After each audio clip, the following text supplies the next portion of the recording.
Hey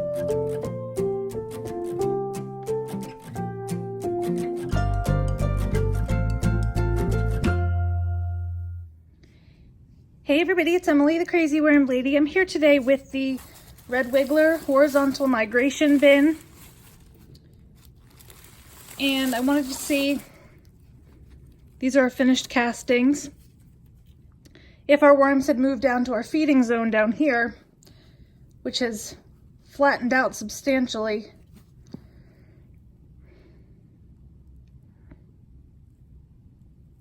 And there are some worms, but not as many as I would have expected.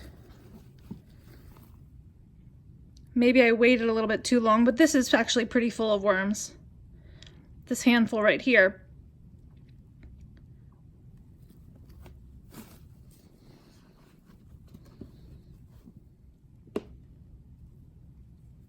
Here's our African nightcrawler. I think this might be another one, because I want to say the other one that we found last week was over in the bin that we started fresh with some of the already migrated worms. So I'm going to dump him over to the other bin. I have that here with me as well. And we'll see if he has a friend over there. I can't remember which bin we left him in. So there might be more than one. But actually there's a very good number of worms that migrated over, so that's encouraging. I'm going to try to get some of these pieces of bedding over here so that they don't get mixed in with the castings, because all of this is going to go straight into the new bin. I'm going to try to kind of separate these guys over here. And then this is essentially what should be just our finished castings, but you can still see there's a lot of worms along the perimeter area. So we're still going to have to do some sort of baiting to get the last of these guys out, because these castings are done and they're not moving. At least a good number of them are not. So I am going to take a look a little bit more over here on this finished side. See how many worms are like all the way over here. And it actually doesn't look like there's many all the way on this far end, which is good. But they still do seem to be working a little bit slower than I would like to get over to the other side. So, to make sure I don't mix any worms in where they don't belong, I don't want to take some of these castings out because I don't need to. I can use these castings. So we will finish getting these worms out. But all the worms that are left down here, still some castings right down the bottom here. These worms that we migrated this past week are all going to get thrown into our new bin, which is right now just a regular old Red Wiggler bin. And then we're going to feed both of the bins up. So I'm going to move these worms over, we'll feed in here, then we'll hop over and we'll look at our new bin that just has the Red Wigglers in it, and we're not migrating, it's just a fresh bin, and see how that's going to, you know, keep working along for us. So let me move these guys over and we'll get these guys fed up hopefully, so the rest of them will move their way and we'll be able to harvest these castings over here in a week or two. Okay, so I've decided I'm going to do a bait cup in this bin here. I leveled everything out. There weren't a ton of worms over on this left-hand side, so I mixed kind of everything together because this method seems to work really well for people. So this is just like a styrofoam takeout cup that you know, get at a drive-through. Didn't put any holes in the bottom, just in the sides. And I'm going to dig a hole here. And again, this is pretty shallow now. They really worked through what we had. I'm just going to set this here. Now, mind you, I only have the holes up to about midway.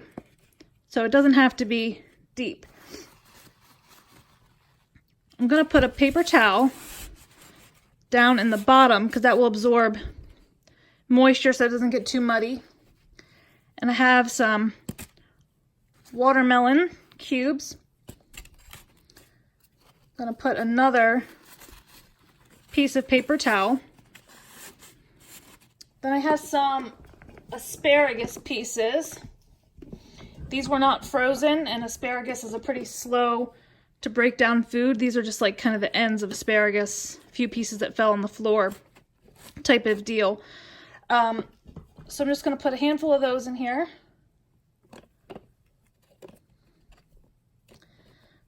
Gonna put 2 more watermelon pieces. As these start to break down, the level in here is going to drop significantly. And then I'm just going to squish it all down and fill the top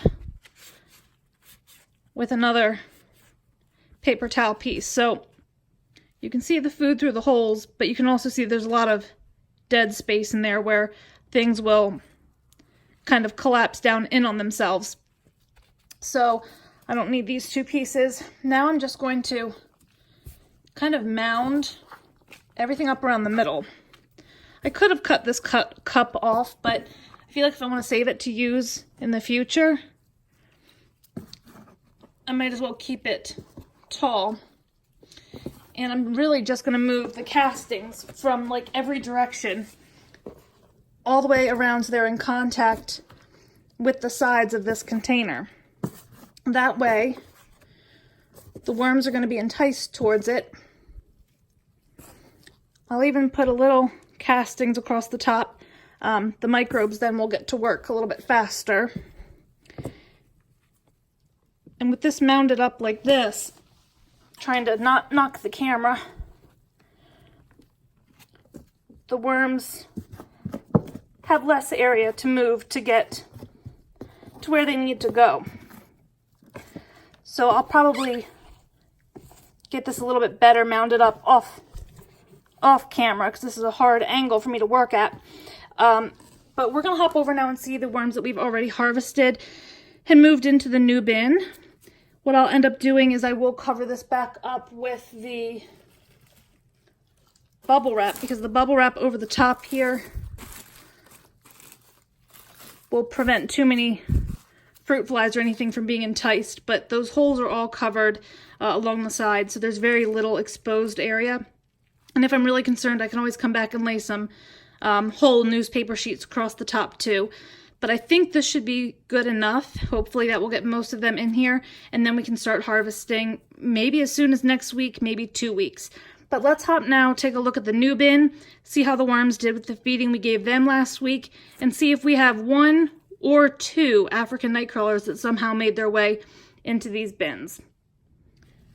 All right, so here's the new bin that we started last week.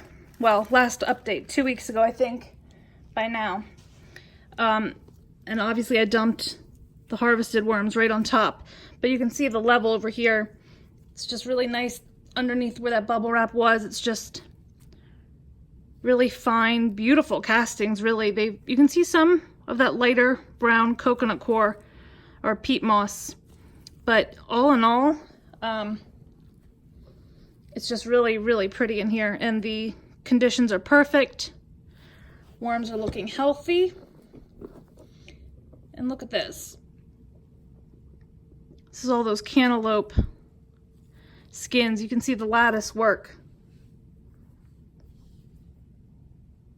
of that cantaloupe skin. It's always crazy. The skins are the last to go. I see the pit of our avocado, which actually is hollowed out a little bit. That might even be, is that a worm? I can't tell. No, it's just the pink flesh inside. You can see little mites running around.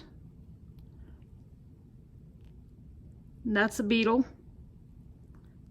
He must be hollowing it from the inside out.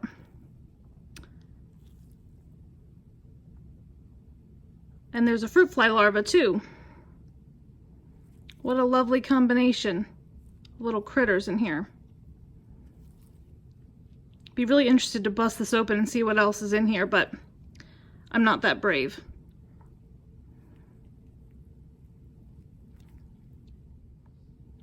Or maybe I am that brave. I split it open and it was nothing but a bunch of little beetles and larvae inside, but you can see the inside of this avocado pit's just kind of, it's really thick, so it just takes a long time to break down, if it will completely break down. Not always, it won't always break down completely. At least I've never seen one completely disappear. So, enough of that craziness. Feels a little bit dry in spots. There's lots of worms though all throughout here. Although not in this exact spot, it doesn't seem like. I honestly don't remember if we fed in a certain area, but I keep pulling up melon skin, so I'm thinking we must have fed down the middle. One of these days I'll start watching my previous video before I film so I know what I'm talking about, but the conditions in here are nice. Some of the peat moss is starting to get worked over, but not a lot of action yet.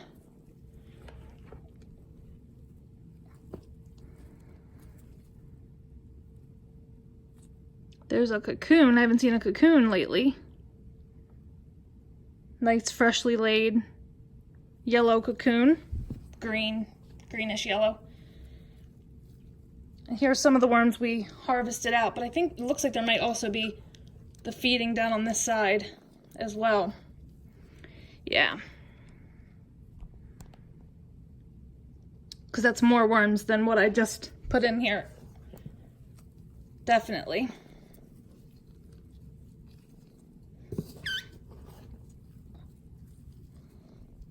I'm not seeing another African nightcrawler, but I'm also not seeing the one I moved over here, so I'm not sure where he dug off to.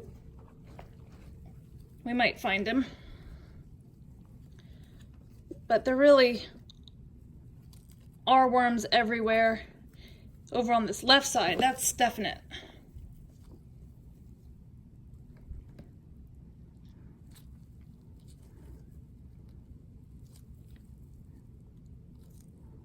They're all through this little newspaper bedding. All the way down the corner. That's avocado skin they're still working on. Little babies everywhere. Alright, so here's our African nightcrawler. Is there another one is the question. I guess only time will tell, but these two worms are mating. See how they're kind of balled up there in the middle, and it's two worms. So they're mating, so they're happy in here. But all in all, everything in here does look good. You know, aside from a few pesky bugs, which are just normal in the worm bin, I won't complain. It's really not too bad at all. And since the worms seem happy, as long as they seem happy, it's usually a good sign. So I'm gonna dig out a hole in the middle here. And since the moisture is, I would say, borderline dry, I'm not gonna add any bedding. So we still have a lot of unprocessed cardboard. Now, even if there was unprocessed cardboard and paper, if it was really wet, I would still add more bedding. The worms do eat through the bedding. A lot of people just seem to think that they're never going to, but they really do. It's a slow process, but they do. So I have like a favorite, like a big time favorite of the worms I have today for them. Some corn on the cob. So I'm gonna put 3 pieces of corn on the cob down here in the middle, along with a few handfuls of that asparagus that I have. They could probably even deal with more because corn's a slow food to decompose, but since there are some pests, I don't want to overdo it and then regret it later because it's kind of hard to go back once you've put it all in here. But I also am going to put in some coffee. I have got a ton of coffee right now, and by a ton I mean like a couple 100 pounds.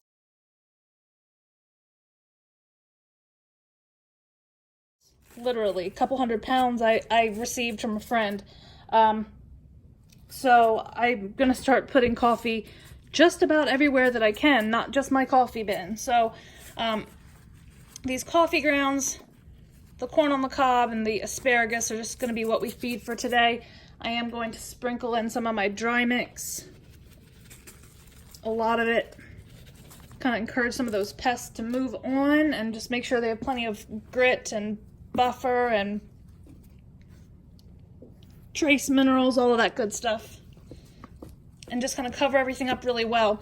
And with that feeding, hopefully the corn will be wet enough that it'll keep everything nice and moist. But I'll peek in because it seems like the coffee especially dries out very quickly if you're not careful. So we'll keep an eye on it, but that's gonna be it for today, guys. Let me know what you think. Drop those comments below, like this video, subscribe if you'd like some more content from me, and I'll be back with you guys real soon for an update. Have a great day.